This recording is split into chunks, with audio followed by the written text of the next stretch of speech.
The first thing I heard when I opened my eyes was my mother's voice cutting through the haze of pain. "Stop being dramatic, Olivia. You slipped." Her tone was sharp, dismissive, almost bored, as if she was annoyed that I was lying in a hospital bed instead of sitting at the dining room table like nothing had happened. My back felt like it was on fire. Every breath stabbed through me. I tried to move, but the pain shot down my spine until my vision blurred. The sterile white ceiling above me swirled, and the only thing that anchored me was the sound of machines beeping steadily near my ear. I wanted to scream, but only a broken gasp came out. My father's voice followed quickly after hers, low and commanding. "We should not make this a big deal. The less people know, the better." His words wrapped around me like chains. I understood in that moment what they were doing. They were not worried about me. They were worried about their reputation and their money. They were already constructing a story before I had even caught my breath. "My name is Olivia Carter. I am 27 years old. I grew up in a house where appearances mattered more than truth. My father, Ethan, prided himself on being the man everyone admired. My mother, Linda, was the perfect wife on the outside, yet at home she was the one who kept secrets buried deep. My brother, Eric, was the golden son, no matter how many mistakes he made. And me, I was always the problem. I was always too sensitive, too emotional, too much. But nothing about what had just happened was me being dramatic. I had not slipped down the stairs. Eric had pushed me. The memory crashed into me with the same violent force that had sent me tumbling down the basement steps. His face twisted with rage when I told him I would not sign over what Grandma Margaret had left for me. His hands shoving hard into my back, the sick satisfaction in his smile as my body hit the cold cement floor. The thud of my head snapping back, the sound of my scream echoing in the basement until the world went dark. And now, here I was. My parents hovered near the bed, whispering fiercely to each other about insurance paperwork and hospital reports. Not once did they ask me if I was in pain. Not once did they ask how I had fallen. They already had the answer ready. It was an accident. Their daughter tripped. She has always been clumsy. Keep it in the family. That was their mantra. Their family image mattered more than the truth. A nurse walked in, and for a moment I thought someone finally cared. She checked my vitals, looked at me with concern, and said quietly that the doctor had ordered X-rays. My father stepped forward quickly, his voice slicing through her words. "Is that really necessary?" "She is fine. She just needs to rest at home." My mother nodded in agreement, smoothing her blouse as if she were at a brunch meeting, not standing beside her injured daughter. The nurse frowned. "Sir, your daughter fell down a flight of stairs. We need to rule out serious injury." But they were not ruling out anything. They were ruling out the truth. They did not know yet that their carefully rehearsed narrative was about to crack wide open, because what they did not count on was that this injury could not be hidden behind excuses or polite smiles. The doctor would see the fractures. He would see the bruises. He would know this was not just a simple fall, and he would send me to someone who could read my body like an open book. But in that moment, as I lay there unable to move, I was drowning in fear. My father's eyes bored into me, warning me to keep silent. My mother leaned close enough that I could smell her expensive perfume, whispering just loud enough for me to hear. "Do not you dare say anything. Do not ruin this family." I closed my eyes. My grandmother's face flashed before me. Grandma Margaret, the only person who had ever believed me. Her frail hand squeezing mine at her bedside months before she passed. Her promise that she would always protect me. I did not understand then what she meant, but I understood now. She had left me $5 million, money that was supposed to be my chance at freedom, my chance at a life beyond the walls of this toxic home. But instead of freedom, it had painted a target on my back. My parents thought I did not know the full amount. They thought Eric deserved it more because he was the son. But Grandma had made sure. Her lawyer had read the will clearly. Every penny was mine. They could not touch it unless I gave it away, and they had tried everything. First sweet words, then threats, now violence. As I lay in that hospital bed, unable to move, I realized something. They would not stop. They would keep trying until they got what they wanted or until I was gone. A chill ran down my spine, sharper than the pain. I was not just Olivia, the sensitive daughter, anymore. I was Olivia the heir, and my own family wanted me erased for it. The doctor entered then, holding a clipboard, his face grave. He looked at the scans and said slowly, "Olivia, your back has 3 fractured vertebrae. This is not a minor injury. This is consistent with a significant force, not a simple fall." My father shifted uncomfortably. My mother's hand tightened on my shoulder nails, digging into my skin like a warning. "Doctor, we appreciate your concern, but we know what happened. We were there." She slipped. She always slips. I wanted to shout that they were lying. I wanted to tell him the truth, but my throat closed. Years of being silenced pressed down on me. Yet inside, something had shifted. Maybe it was the pain. Maybe it was the image of my grandmother's smile. Or maybe it was just that I had finally reached my breaking point. For the first time in my life, I felt the spark of defiance ignite. I knew this was only the beginning. My name is Olivia Carter, and while I lay in that hospital bed waiting for the pain in my spine to stop tearing through me, I kept thinking about how I ended up here. I am 27 years old, and I work as a junior editor at a small publishing house in Boston. Books have always been my escape. Words made sense when nothing else in my life did. Growing up in the Carter family meant living under a roof where silence was safer than truth and where loyalty was demanded but never rewarded. My father, Ethan Carter, is 55 years old, and he has built his entire identity on being a respected financial advisor. To the outside world, he is charming a man people shake hands with at community events and golf courses. But at home, his charm hardens into authority. He makes every decision from what car sits in the driveway to which friends I am allowed to bring to dinner. He calls it protecting the family image.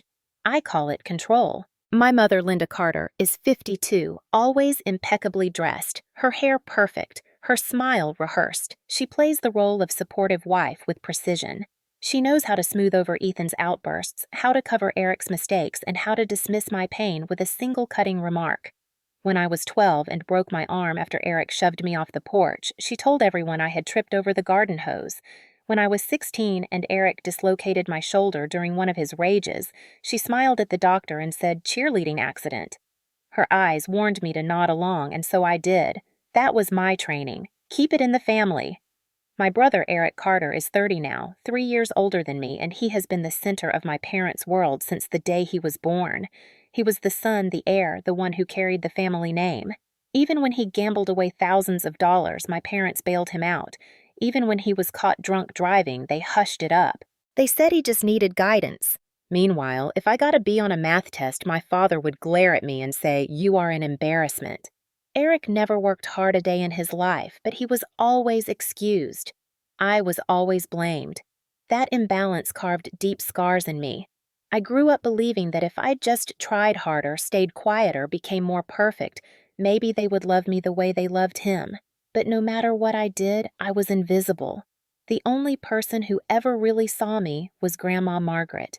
She was Ethan's mother, yet she had a gentleness that skipped a generation. She would call me her bright girl and tell me to never let them extinguish my light. She would slip me books, classic novels, and poetry, and whisper that I had a mind worth nurturing. When I was with her, I felt like I mattered. When I was with my parents, I felt like a burden. My grandmother grew weaker with age, but even in her final months, she made sure I knew she loved me. I sat by her side while she told me stories of her own struggles, how she too had been dismissed by powerful men, how she learned to guard her independence. I never imagined she was planning something extraordinary for me. While my parents were busy calculating Eric's debts and Ethan was maneuvering his investments, Grandma was writing a will that would change everything. I did not learn about it until after her passing, but that is another part of this story. Right now, I need you to understand the foundation. The Carter family looks successful from the outside. A big house with white pillars, a spotless lawn, perfect Christmas cards. But inside those walls, I learned fear. I learned that bruises fade, but the lies told to cover them up can last forever. I learned that my father valued control over compassion. I learned that my mother valued appearances over honesty. and I learned that my brother valued power over kindness. Each scar I carried told a story that no one wanted to hear. When I tried to speak up as a teenager, my father would cut me down with a look and a single sentence: "Do not embarrass this family, Olivia." When I cried, my mother would roll her eyes. Sensitive again. When I avoided Eric's taunts, he would laugh and call me weak. They built a prison around me without bars, a prison of silence and shame. Yet through all of that, I clung to the moments with Grandma Margaret. She was proof that love could exist in this bloodline, proof that I was not entirely worthless. She told me once that strength does not always roar. Sometimes strength is choosing not to believe the lies about yourself. Those words stayed with me even when I doubted everything else. They whispered through me now as I lay in that hospital bed. The truth was, this family had always been toxic. The only thing that kept me tethered was the hope that someday I could escape. Editing manuscripts late at night, sneaking extra shifts, saving small amounts of money in a secret account I built tiny steps toward freedom. But I never imagined freedom would come in the form of an inheritance that painted me as the enemy of my own parents and brother. Before the will was revealed before the push down the stairs, I still believed deep down that maybe my parents would protect me one day. That belief shattered the moment I heard them whispering beside my hospital bed about how to spin my injuries. They were not worried about my pain. They were worried about their access to the fortune that was not theirs. And in that moment, the entire history of my family came crashing together, every cover-up, every denial, every warning to stay silent. I understood it now with piercing clarity. I had never been their daughter. I had been their liability. The day of the will reading began with cold rain tapping against the long windows of the attorney's office, and even though my grandmother's passing had been expected because of her age, the room still carried a weight that pressed down on my chest. I sat quietly in the back row of leather chairs, my hands clasped together so tightly that my knuckles whitened. Ethan sat in front with his legs crossed in practiced authority, his polished shoes tapping impatiently against the hardwood. Linda sat next to him, a pearl necklace glinting at her throat, her lips pressed into a line that signaled she was more concerned about appearances than grief.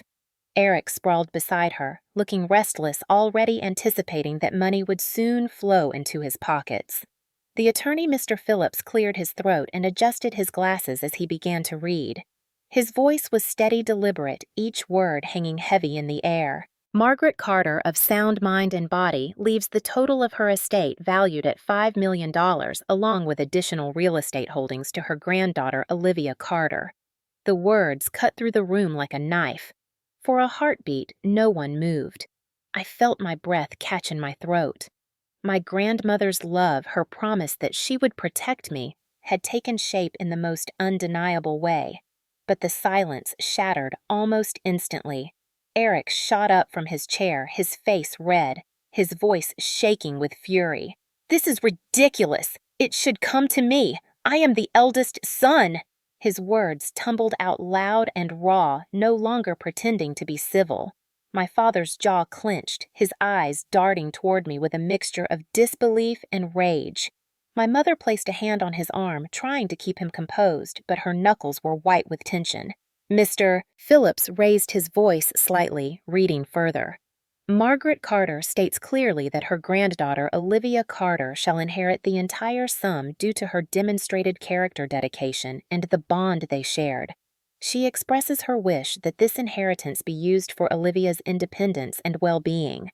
There was no loophole, no clause that could be twisted. The money and property were mine. Eric's fists slammed against the chair. "You cannot be serious." She was old. She did not know what she was doing. Linda's voice slipped in smoothly, but her eyes betrayed her panic. "Perhaps we should contest the will." Ethan leaned forward, his tone calm but cold, already calculating. "We will speak privately. Olivia, we should discuss what is best for the family."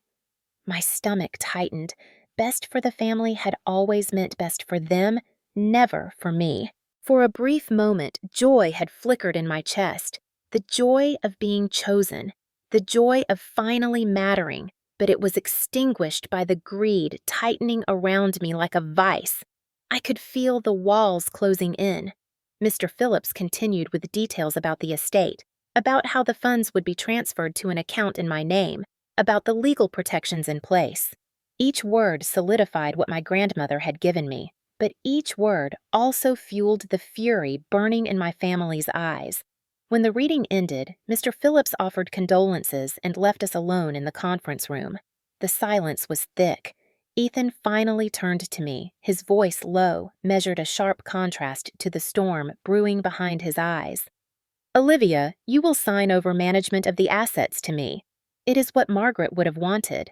I shook my head slowly. She wanted me to be free. His face darkened. Linda leaned forward, her tone sugary but her gaze icy. Do not be selfish, Olivia. You are young. You do not know how to handle this kind of responsibility. Eric cut in, his voice loud, cracking under the weight of his anger. Just sign it. I deserve it more than you. The air was electric heavy with unspoken threats. For the first time, I lifted my chin and let my voice be steady. No. Their reaction was immediate. Ethan's face twisted.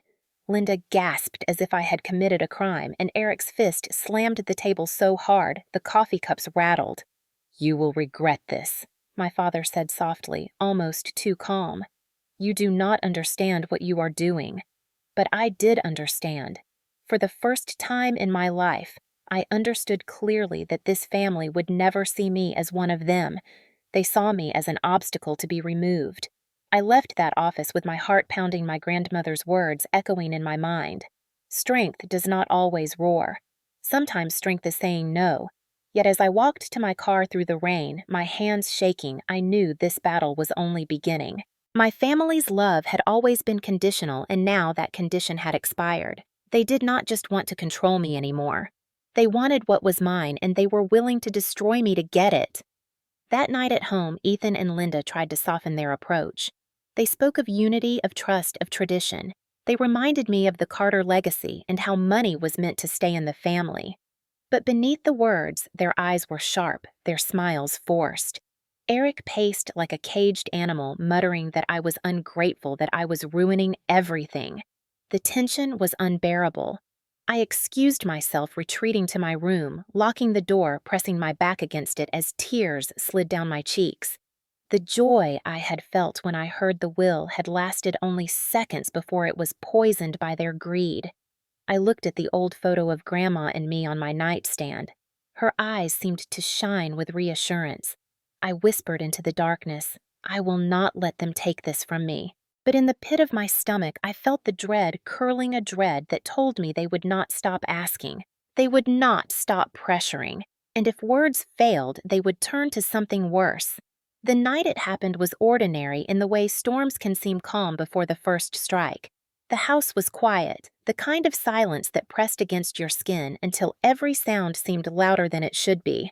I had just finished reviewing a manuscript in my room, the glow of my laptop the only light, when my mother's voice called up the stairs, sharp and controlled. Olivia, come down here. Your father wants to talk. My stomach tightened immediately. Family meetings were never really conversations, they were lectures or traps. I closed the laptop, my hands shaking slightly, and walked down the hall, every step heavier than the last. At the bottom of the staircase, Eric was waiting, his arms crossed, his eyes dark with something I had seen too many times before. Anger mixed with entitlement, a dangerous cocktail that always left me bruised. Behind him in the living room, I could see Ethan and Linda seated stiffly, their expressions unreadable as though they had rehearsed for this moment. Sit down, Olivia, Ethan commanded, pointing to the chair opposite him. I obeyed, lowering myself slowly, the air in the room heavy with tension. He leaned forward, his voice low, deliberate. You embarrassed us today. That lawyer reading the will, your refusal to listen, do you realize how dangerous that was for the family? I swallowed hard. I told you it was Grandma's decision. She wanted me to have it. Linda's voice cut in smooth, like silk covering blades. Your grandmother was old and misguided. She did not understand the strain this family has endured. It is your duty to support your brother. Eric smirked, his jaw tight. Just sign the papers. I am not signing anything. I whispered, my chest tightening. For a long moment, no one moved. Then Ethan's hand slammed the armrest of his chair, his composure cracking. You will regret this. His words rang in my ears long after the meeting ended. I escaped to my room, locking the door, my heart racing. That night, I barely slept. Every creak of the house made me jump. Every shadow looked like Eric waiting to burst through the door. Morning came heavy with dread. I avoided them skipping breakfast, pretending to be busy with work. But avoidance was never enough. Later that afternoon, as I walked past the basement, Eric's voice called out, "Hey, Olivia, come here for a second." Something in his tone made my skin prickle. Against my better judgment, I stepped closer. He was standing halfway down the stairs holding a box, his expression strangely neutral. "Can you help me with this? It is too heavy." My instinct screamed no, but years of conditioning, years of being told to be helpful and obedient pulled me forward. I stepped onto the first stair, then the second. Suddenly, Eric's eyes changed a flash of fury, a cruel smile that I recognized instantly. Before I could react, his hand shot out, shoving me hard in the chest. The world tilted. The stairs rushed up to meet me. Pain exploded through my back as I crashed against the sharp edges, tumbling down until I hit the cold cement floor. The air left my lungs in a violent gasp. I could not breathe. I could not move. Every nerve screamed in agony. Above me, Eric stood frozen for a moment, then turned quickly, shouting up the stairs. She fell. Mom, Dad, Olivia fell.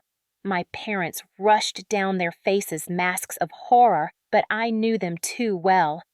This was not shock for my safety. It was shock that the scene had not gone as smoothly as planned.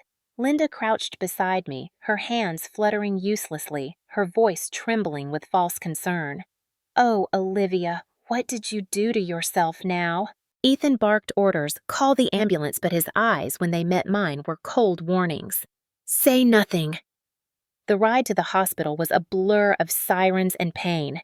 Every bump in the road sent fire through my spine. Nurses rushed me into the emergency room, their questions sharp, urgent. "What happened? How did you fall?" I opened my mouth, but before I could speak, Linda answered smoothly. "She slipped on the stairs. She has always been clumsy." Ethan nodded in agreement. "Our poor daughter just has bad balance." I wanted to scream that they were lying, that my brother had pushed me, but my body betrayed me. Pain stole my voice. Fear chained my tongue. They stood beside me like dutiful parents while I lay broken, and all the while Eric lingered in the corner, his smirk hidden behind a mask of fake concern. The doctor ordered X-rays, his expression serious as he studied the scans. "These fractures are severe," he said slowly, 3 vertebrae damaged. "This is consistent with a significant force, not a minor slip." His words were a blade cutting through their narrative. Ethan shifted uncomfortably. Linda squeezed my hand hard enough to hurt, whispering through clenched teeth, "Remember, Olivia, family comes first." But the doctor did not let it go. He insisted I see a specialist, Dr. Hannah Wilson, someone experienced in trauma cases.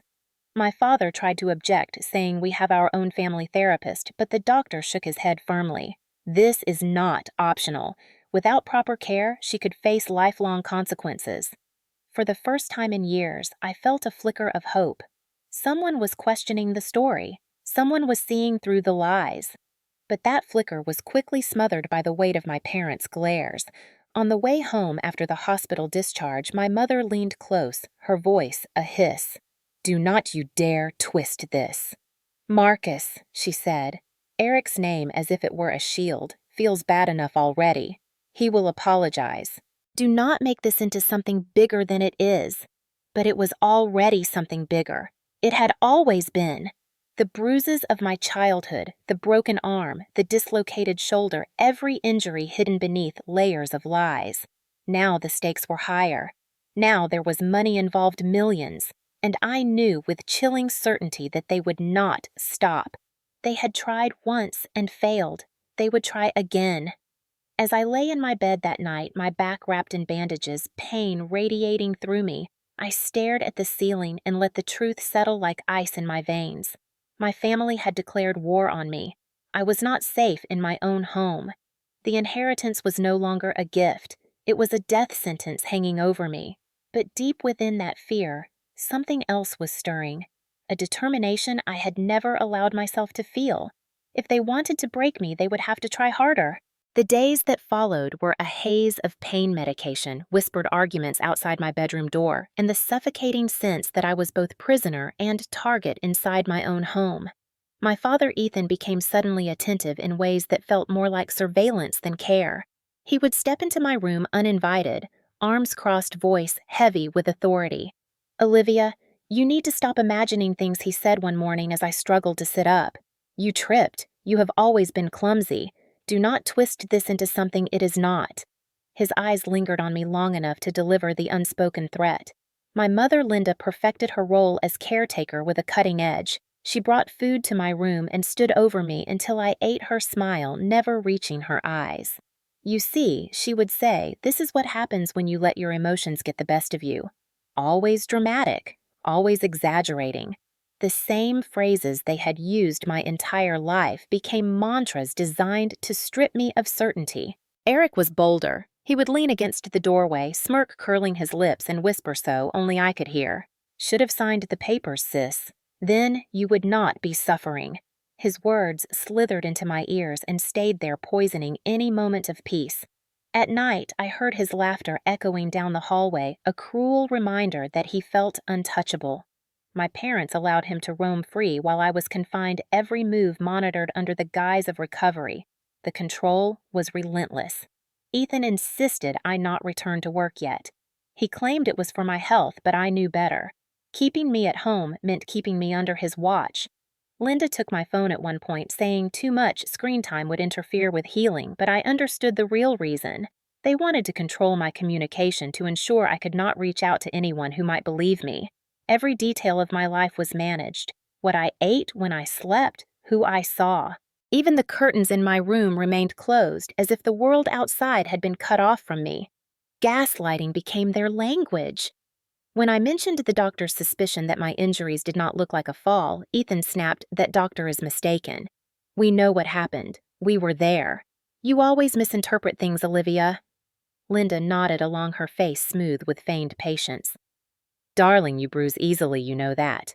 Remember when you walked into the coffee table as a child and made such a fuss? Always sensitive. Always exaggerating. I felt myself shrinking, doubt seeping into my bones. Maybe I had slipped. Maybe the pain was clouding my memory. But then I remembered the look on Eric's face as he shoved me, the satisfaction, the cruelty. It was no accident. And yet every time I tried to hold on to that truth, my parents' voices pressed harder, rewriting the story until I questioned my sanity. That was their power, to twist reality until I could not trust my own memory. They had done it for years. When Eric broke my arm, they said roller skating accident. When he dislocated my shoulder, they said cheerleading mishap. When I cried, they said oversensitive. When I screamed, they said hysterical. Now they said paranoid. It was a cycle as old as my childhood, perfected through repetition. But this time, the stakes were higher. $5 million higher. I lay awake one night staring at the shadows on the ceiling, my back throbbing, and realized they were not just controlling the narrative. They were controlling my existence. If they could erase my voice, they could erase me. The thought chilled me to the bone. Yet even in that suffocating darkness, a spark flickered. I thought of Grandma Margaret, of her hands warm around mine, of her voice steady with conviction.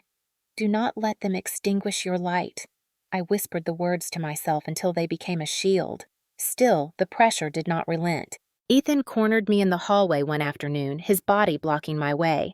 He lowered his voice, the weight of authority dripping from each word. "We keep family matters in the family. You know that, Olivia. If you try to involve outsiders, you will regret it." His hand gripped my arm just hard enough to remind me of his strength. Linda appeared moments later, her eyes sweeping the scene, and instead of pulling him back, she smiled coldly. "Your father is right. We have sacrificed everything for this family. You owe us." The phrase twisted in my gut. Owe us, as if enduring years of neglect and abuse was not enough, as if nearly breaking my back was a debt I somehow created. Eric laughed when I confronted him late one night, his voice low and mocking. Who do you think they will believe, Olivia? Mom and Dad, or the dramatic little sister who always makes things up? You are nothing without us." His words were meant to crush me, and for a moment they did. I closed my door and slid to the floor, tears burning my eyes. But then I thought of the hospital doctor's face when he doubted their story. I thought of the scans that told a truth my parents could not erase. Evidence existed. My body carried it. And there were people outside these walls who could see it if only I dared to reach them. The realization was like a blade cutting through fog. I did not have to stay silent forever. Yet the control continued suffocating me daily. Meals delivered with guilt trips, long monologues about family loyalty, whispered reminders that I was fragile and confused. It was a performance they staged for each other as much as for me convincing themselves of their own lies.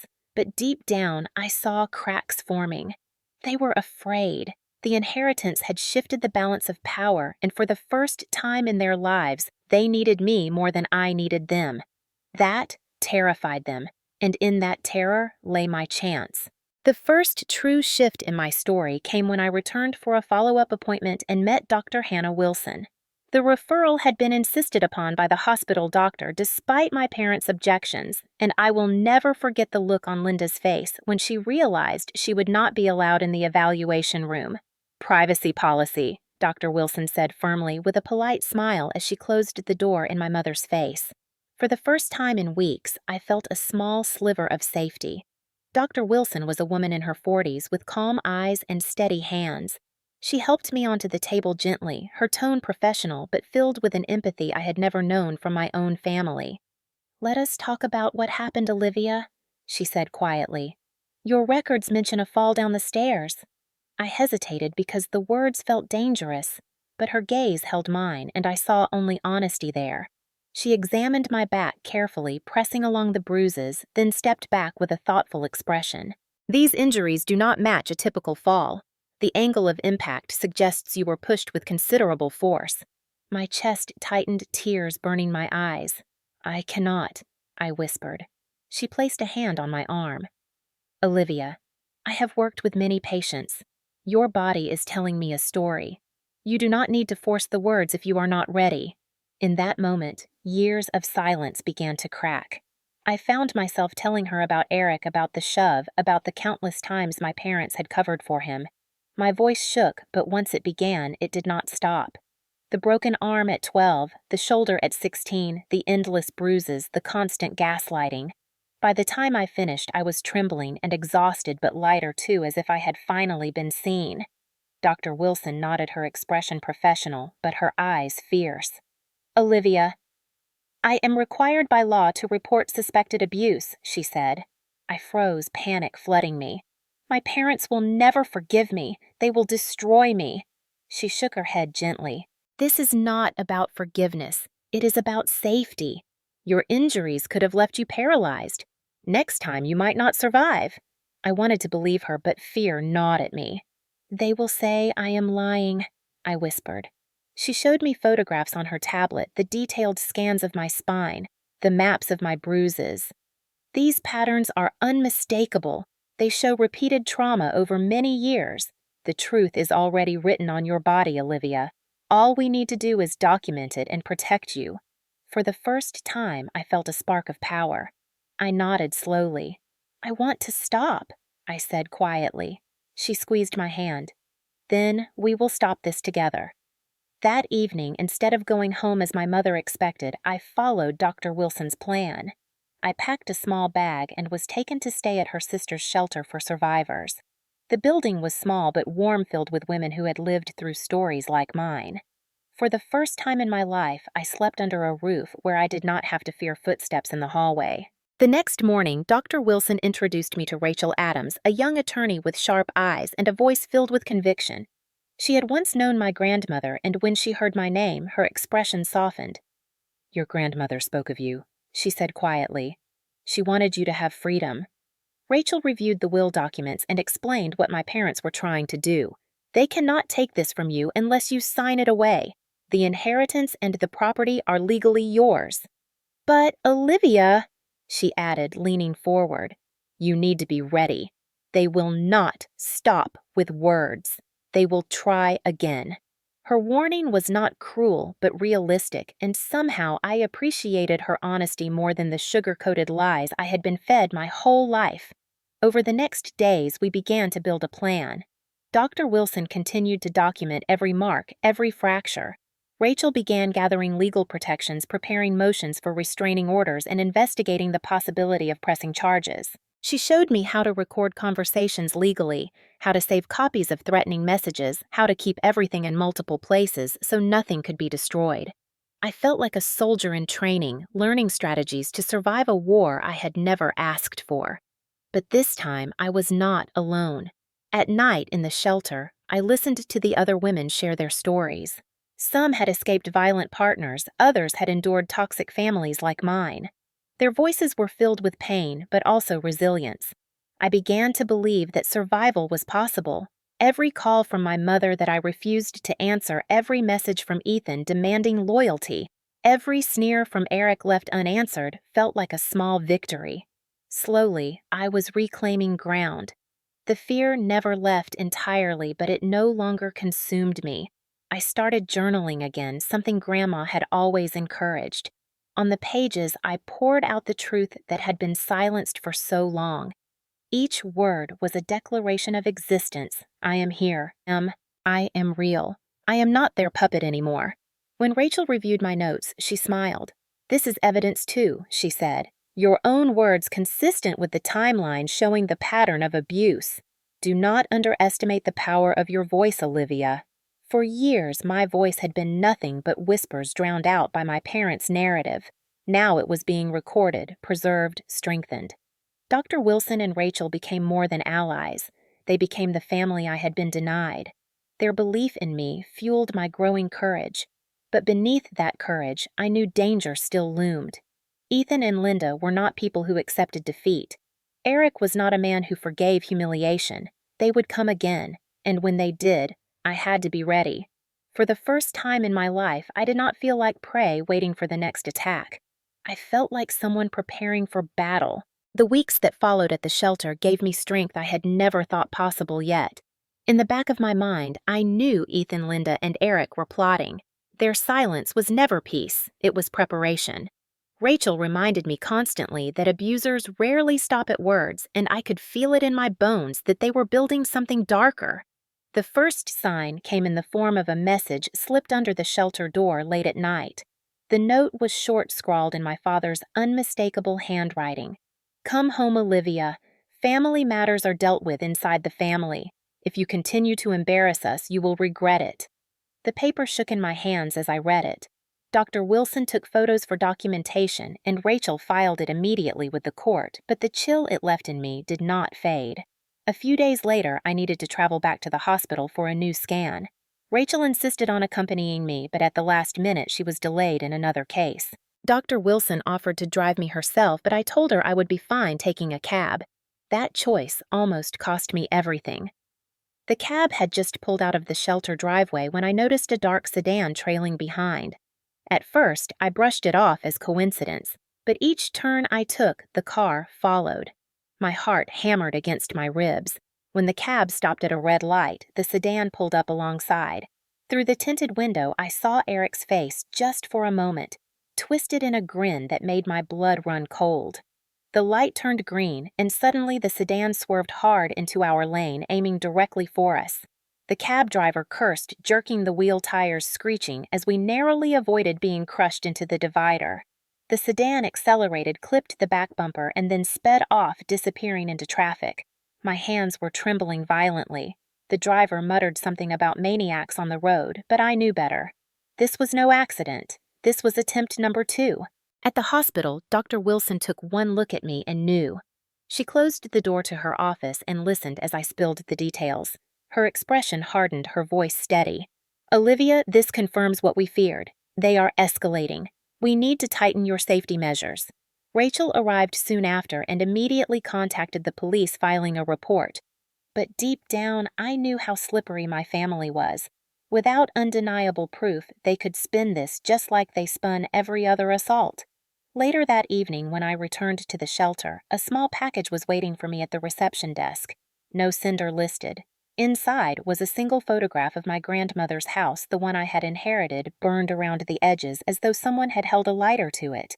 On the back were the words in bold letters: "If you do not sign the papers, next time we will not miss."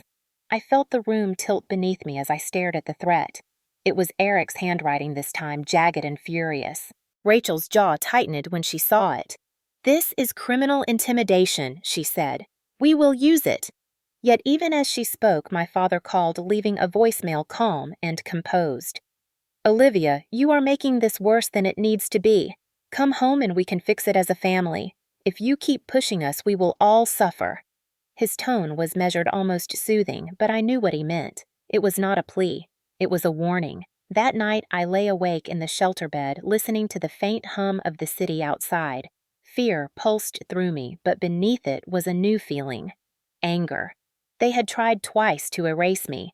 They had threatened me with fire, with cars, with their lies. But I was still here. And I was not the weak girl who used to cry alone in her room. I was Olivia Carter, granddaughter of Margaret Carter, and I had people who believed me now.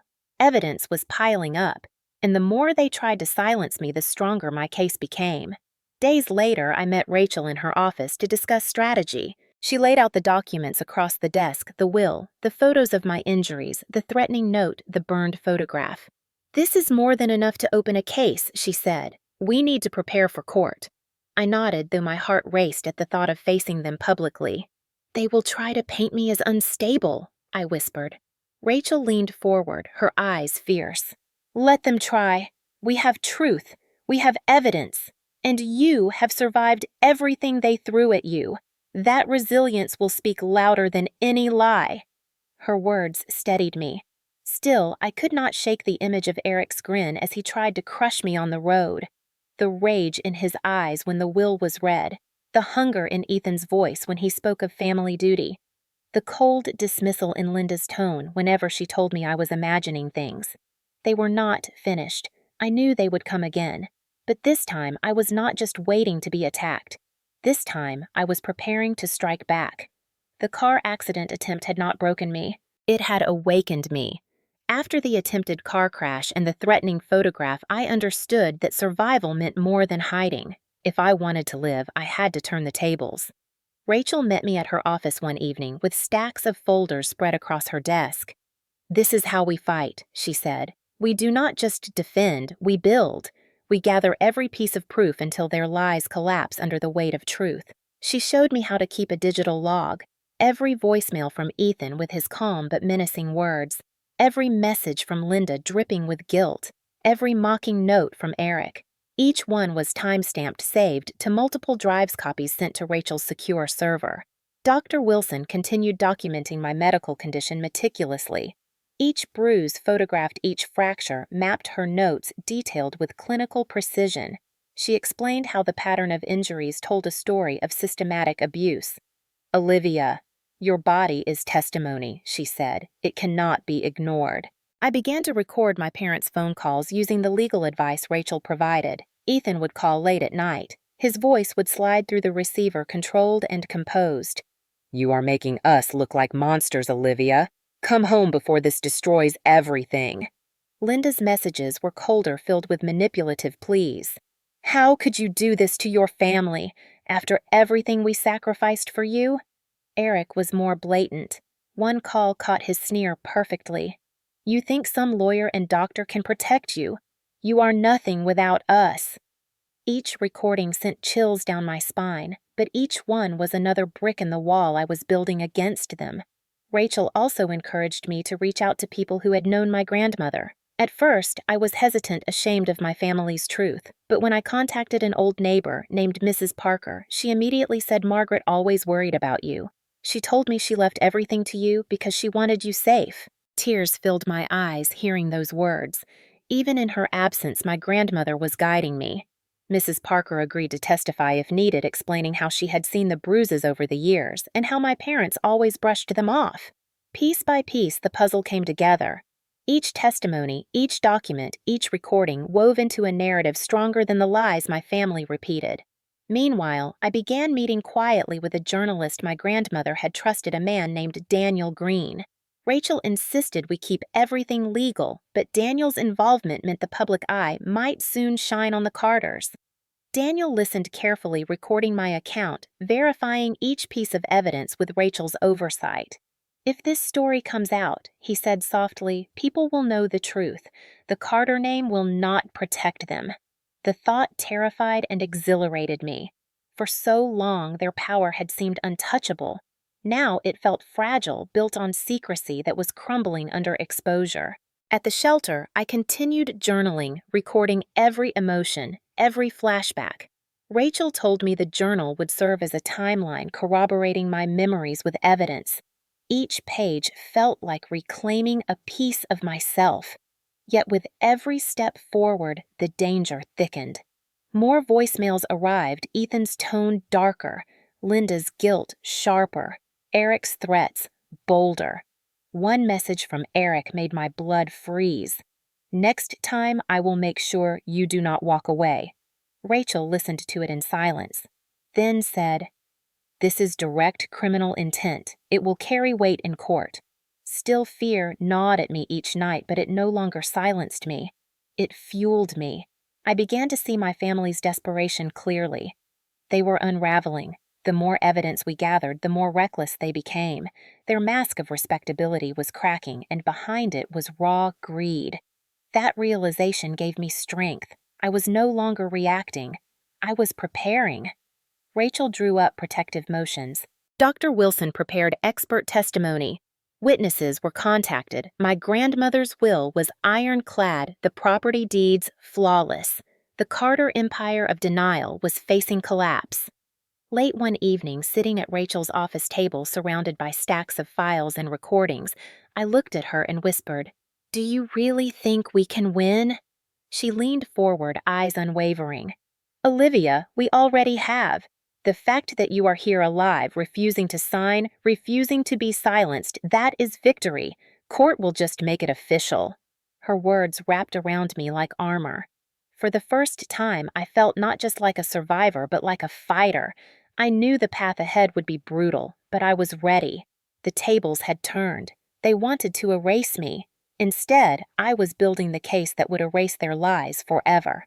The day of the hearing arrived with a sky heavy and gray, as though the clouds themselves understood the weight of what was coming. I stood outside the courthouse, my hands trembling despite the reassuring presence of Rachel at my side, and Dr. Wilson carrying a thick folder of medical reports. 6 months earlier, I had been a broken woman lying in a hospital bed while my parents whispered lies above me. Now I was walking through courthouse doors, preparing to speak the truth in front of a judge and a room full of strangers. Inside the courtroom, the air was cold and still, every cough and shuffle echoing off the polished wood. On the opposite side sat Ethan, immaculate in a tailored suit. His expression, one of calm control, the mask he had perfected for decades. Linda sat rigid pearls at her throat, eyes darting with barely hidden panic. Eric slouched in his chair, jaw-tight, fists clenched, fury radiating from him. They looked smaller somehow than I remembered, yet still dangerous like cornered animals. The bailiff called the court to order, and the proceedings began. Their lawyer spoke first, painting me as unstable, suggesting years of sensitivity and exaggeration, telling the judge I had a history of accidents and emotional episodes. Every word felt like acid poured over old wounds. I wanted to cry out, but Rachel squeezed my hand under the table, reminding me to hold steady. Then Dr. Wilson took the stand. Her voice was calm but firm, her presence commanding. She laid out the medical evidence piece by piece, photographs of my injuries. X-rays of my fractured vertebrae charts mapping older scars that showed repeated trauma over many years.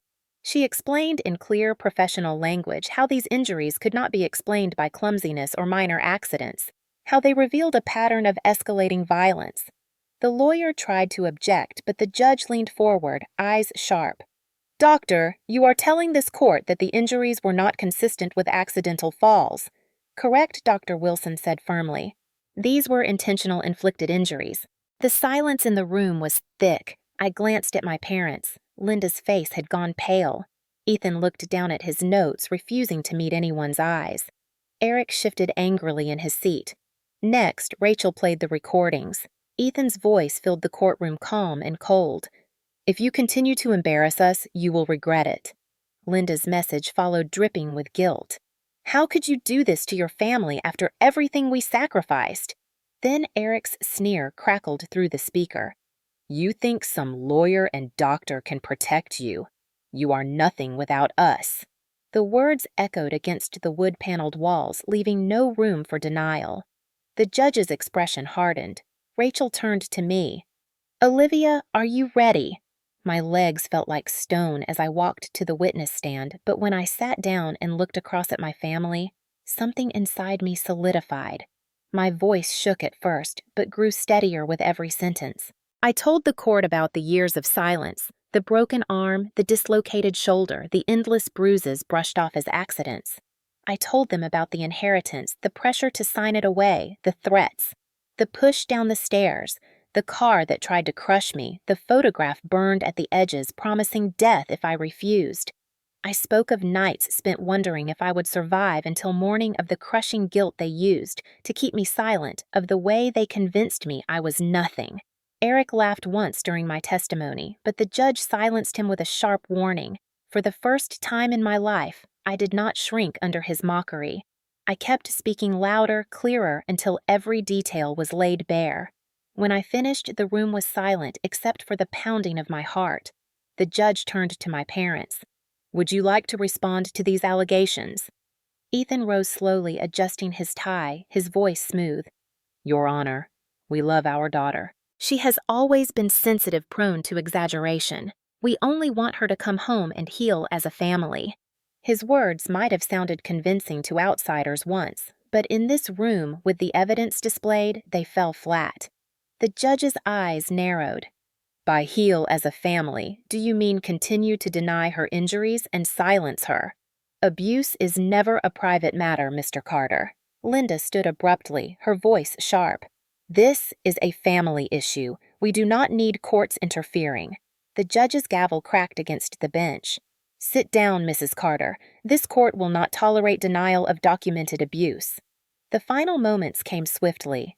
Based on the evidence presented, the judge said, I am granting a restraining order against Ethan Carter, Linda Carter, and Eric Carter, requiring them to remain at least 100 yards from Olivia Carter. Furthermore, I am recommending criminal charges for assault and attempted harm against Eric Carter with investigation into the actions of Ethan and Linda Carter as accomplices. Eric shot to his feet, face red with rage. This is garbage. She is lying. One more word and you will be held in contempt, the judge warned. He sank back down, fists clenched, fury trembling through him. As the gavel fell, the weight I had carried my whole life seemed to lift. I stepped out of the courtroom with Rachel and Dr. Wilson at my side, the air outside cold and fresh against my face. You did it, Rachel whispered. You stood up and they could not silence you. Tears blurred my vision, but for once they were tears of release, not fear. I had faced them in public. I had told the truth, and the court had believed me. The verdict echoed in my mind long after the gavel struck, yet the real weight of it only sank in when the consequences began to unfold in the days that followed. News spread quickly. The Carter name, once wrapped in polished respectability, was now whispered with scandal. Ethan's clients began to cancel appointments. His polished facade as a trusted financial advisor cracked under headlines describing a father complicit in silencing his daughter. Linda could not step into her social clubs without cold stares and hushed voices. The pearl necklace that once symbolized her status now looked like a chain around her neck. And Eric, my brother, who had believed himself untouchable, found himself arrested within a week. The charges were serious assault, reckless endangerment, attempted harm. When the police arrived at the Carter house, witnesses later said his outrage was so loud it echoed down the street. For years, I had been the one trembling, the one silenced. Now it was Eric who sat behind bars, his arrogance replaced with desperation. I received updates through Rachel. She explained that the restraining order was in place, that my family was legally forbidden from contacting me. Any violation would result in immediate arrest. For the first time in my life, silence was not a cage built by my parents, but a barrier protecting me from them. Ethan tried to fight back through legal maneuvers, filing appeals, hiring new attorneys, but each attempt collapsed under the weight of the evidence. The recordings, the medical reports, the testimonies were airtight. Linda sent letters through her lawyer filled with pleas disguised as apologies, claiming she only wanted to reconcile. But Rachel advised me not to respond. Every communication was another manipulation. I followed that advice. My phone no longer rang with threats or guilt. My inbox no longer filled with poisonous words. There was still noise, though. Journalists called stories ran in local papers, neighbors speculated, but the noise did not drown me. Instead, it amplified the truth I was no longer hidden. At night, when I lay in bed at the shelter, the bruises on my body slowly fading, I allowed myself to imagine a life beyond survival. A life where the inheritance was not a target on my back, but a resource for freedom. Rachel confirmed the estate was fully secured in my name. The accounts were untouchable by Ethan or Linda, the property deed legally mine. My grandmother's final act of love had survived their attempts to destroy it, and I had survived too. The consequences for them were not only legal, but personal.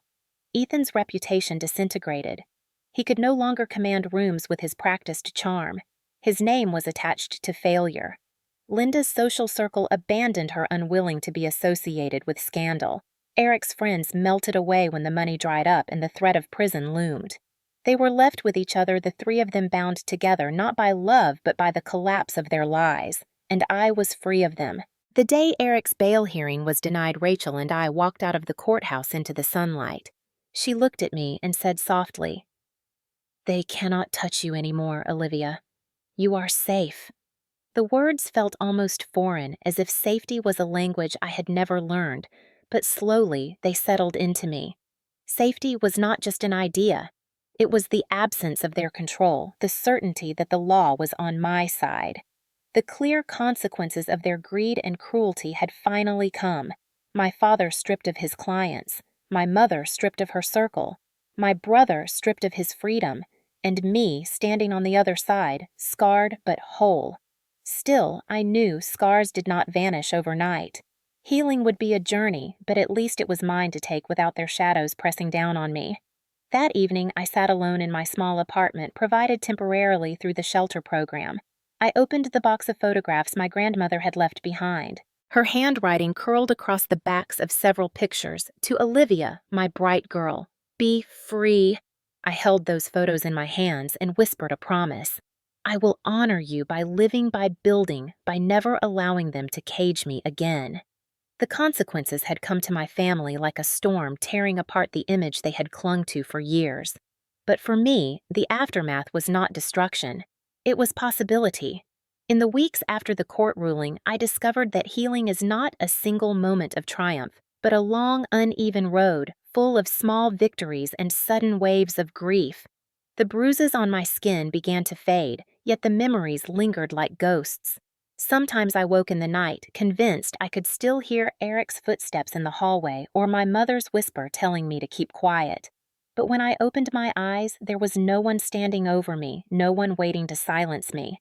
I was alone in my own space, breathing air that belonged only to me. That realization became my first taste of freedom. Dr. Wilson continued to meet with me weekly, not only checking on my back, but guiding me through the emotional weight of years of abuse. She reminded me often that healing is not linear, that some days would feel heavier, others lighter, and that all of it was progress. Rachel remained close too, not just as my lawyer, but as someone who had become almost like the sister I never had. She called to check in, invited me for coffee, reminded me that justice was not just a legal victory, but a foundation to build a new life on. At the shelter, I met women who became more than acquaintances. They became a community bound by survival. We shared meals, swapped stories, held each other through sleepless nights. Their strength became a mirror in which I saw my own. For the first time, I realized I was not uniquely broken. I was part of something larger, a group of survivors rewriting their narratives. Slowly, I began to imagine a future not defined by fear. I used part of my inheritance to rent a modest apartment near the publishing house where I worked. Walking into that space for the first time, with keys jingling in my hand, I felt like I was stepping into ownership of my life. No one could barge in, no one could lock the door from the outside, no one could control me there. I filled the apartment with books, plants, and photographs of my grandmother, Small reminders of love and resilience. Work became more than distraction, it became purpose. I threw myself into editing projects, long nights of reading and revising, losing myself in stories that reminded me of the power of words. My colleagues noticed the change. One told me, "You seem stronger somehow, more sure." It startled me to realize they were right. The Olivia who once shrank in silence was giving way to someone new. Part of my healing came from giving. With Rachel's guidance, I established the Margaret Foundation, a program designed to support women escaping family abuse. The first donation was my own, a portion of the inheritance my grandmother left me. Naming the foundation after her felt like a way to honor her gift and pass it forward. The shelter that had taken me in became the first partner, and seeing my name attached to something that would help others made me feel like the cycle of pain was finally breaking. Healing also meant redefining family. For years, family had meant fear manipulation and silence. Now it meant choice. Dr. Wilson, with her steady compassion, became like an aunt I never had. Rachel, with her fiery determination, felt like a protective older sister. The women at the shelter became cousins in resilience. Even colleagues at work became part of this chosen family, people who supported me not for obligation, but because they saw me and valued me. On weekends, I visited the foundation office where survivors would gather for workshops and support groups. Hearing their laughter, watching children play in safe spaces, I understood what it meant to transform suffering into strength. My grandmother's legacy was no longer a target, but a beacon. Each life touched by the foundation felt like a seed planted in her memory. Yet healing was not without its shadows. There were nights I stared at the ceiling, replaying Eric's shove, Ethan's warnings, Linda's whispers. Therapy helped, community helped, but scars do not vanish overnight. Still, even in those moments of darkness, I felt the difference. I was no longer alone. I had people to call, safe places to go, resources to lean on. That difference was everything. One evening, Rachel and Dr. Wilson joined me for dinner in my apartment. We laughed over takeout containers and cheap wine, and I looked around the table, realizing that this was family. Not by blood, not by obligation, but by choice and love. My grandmother had told me once that true strength is choosing not to believe lies about yourself. I finally understood. Healing was not about erasing the past, but about refusing to let it define the future. As I walked through the foundation's doors the next morning, greeted by smiling faces, I whispered to myself, "This is my family now." And for the first time in my life, I truly believed it. As the first anniversary of my grandmother's passing approached, I found myself standing in the quiet of my new apartment, staring out the window at the rising sun. The light spilled across the city like a promise that darkness never lasts forever. I thought about the girl I had been a year ago, trembling under the weight of silence, convinced her voice would never matter, and I compared her to the woman I was now, breathing freely, surrounded by people who cared for me not because of obligation, but because of choice. Healing had not erased the scars, but it had transformed them into marks of survival. Each one reminded me of what I had endured and how far I had come. The Margaret Foundation was thriving. Survivors came through our doors every week, some with children clinging to their hands, some carrying only the clothes on their backs, all carrying stories heavy with pain. And yet, when they left, they carried something else, too, a spark of hope. Watching them reclaim their lives gave me strength and reminded me that my grandmother's gift was not just money. It was a chance to turn suffering into change. One evening, after a long day of foundation work, I sat with Rachel and Dr. Wilson in the office. We talked about future projects, about expanding outreach, about training volunteers. At one point, Rachel looked at me and said softly, "Do you realize how far you have come, Olivia? A year ago, you could barely speak your truth. Now you are building a space for others to do the same." Tears filled my eyes, but this time they were not from fear. They were from pride. I remembered the courtroom, the moment I faced Ethan and Linda and Eric, the moment I told the truth with my own voice. That moment had changed everything. My parents and brother remained bound by the consequences of their choices. Ethan's career was ruined. Linda's social world collapsed. Eric sat in prison facing years of accountability. They had built their power on silence, and when I broke that silence, their empire fell. Sometimes late at night, I still heard their voices in my dreams, but when I woke, The only sound was the steady hum of the city outside and the steady beat of my own heart, reminding me that I was alive, safe, and free. I opened the box of photographs one more time, the ones my grandmother had left me. On the back of one picture, she had written, "Family is not who shares your blood, it is who stands by your side when you bleed." Those words became the truth I lived by. Blood had betrayed me, but chosen family had saved me. Dr. Wilson, who believed the evidence of my body when my parents tried to erase it. Rachel, who fought relentlessly in court to defend me. The women at the shelter who held me when I shook from fear. They were my family now. I whispered a thank you to my grandmother, promising that her legacy would continue not just through the foundation, but through every life I touched. On the day of the Foundation's first official event, a small ceremony to honor survivors, I stood at the podium with Rachel and Dr. Wilson seated proudly in the front row. The room was filled with women and men who had walked through fire and lived. I looked out at them and began to speak. My voice was steady, strong, carrying through the room. I told them that I had once believed silence was survival, but I learned that silence was surrender. I told them that speaking the truth, even shaking and terrified, was the bravest thing I had ever done. And I told them that family is not defined by who you are born to, but by who stands beside you when the world tries to break you. When I finished, the room erupted in applause, and I felt something deep inside settle. I was no longer the frightened girl whispering in the dark. I was a woman who had taken the pain of betrayal and turned it into power. As the applause faded and I stepped down from the podium, Rachel hugged me and said, "Your grandmother would be so proud." I smiled through tears. She is proud. I can feel it. That night, I returned to my apartment, placed the photograph back in its box, and slid it into the drawer. I knew one day I might open it again and smile at how far I had come, but for now I did not need the reminder. The future was no longer something to fear. It was something to build. As I lay down to sleep, the final words I whispered into the darkness were simple but certain. I am free.